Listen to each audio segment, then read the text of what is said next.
Բարի օր, սիրելի բարեկամ։ Հիսուսը եւ Շաբաթը։ Շաբաթ էր, շաբաթվա 7-րդ օրը։ Իսրայելացիներից ոչ ոք այդ օրը չպետք է աշխատեր։ Երբ Աստված ստեղծեց աշխարհը, 7-րդ օրը որպես հանգստի օր սահմանեց։ Մի շաբաթ օր Հիսուսն անցնում էր ցորենի արտերի միջով, ճանապարհին նրա աշակերտները քաղցեցին եւ սկսեցին հասկ պոկել եւ ուտել։ Փարիսեցիները, որ կարծում էին, թե իրենք մյուս մարդկանցից ավելի լավն են, տեսնելով այդ, Հիսուսին ասացին. «Տես, քո աշակերտներն ինչ են անում, շաբաթ օրով դա թույլ չի տրվում»։ Հիսուսը նրանց պատասխանեց. «Դուք երբևէ չեք կարդացել, թե ինչ արեց Դավիթը, երբ կարիքի մեջ ընկավ, քաղց զգալով,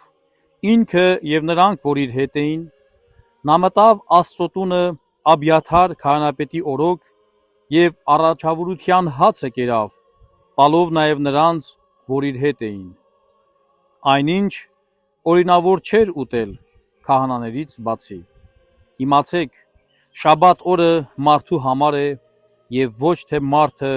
շաբաթ օրվա համար»։ Հիսուսը գնաց ժողովարան, որտեղ շաբաթ օրը մարդիկ հավաքվում էին եւ աղոթում։ Այնտեղ են նաեւ որոշ փարիսեցիներ, որոնք չէին համակրում Հիսուսին, որովհետեւ նրանց դուր չէր գալիս, թե ինչպես էր Հիսուսն ուսուցանում։ Շատ էին ցանկանում նրան մեղադրել եւ ուշադիր հետևում էին այն ամենին, ինչ նա անում էր,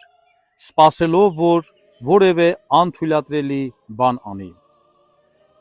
Ժողովարանում չորացած ձեռքով մի մարդ կար։ Հիսուսն ասաց այդ մարդուն. «Վեր կաց, մեջտեղ արի»։ Նա փարիսեցիներին հարցրեց.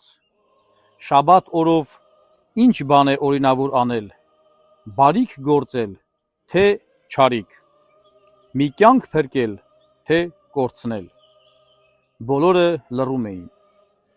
Հիսուսը դրանից բարկացավ, տրտմելով նրանց կարծրասրտության համար, այնուհետև նա այդ մարդուն ասաց.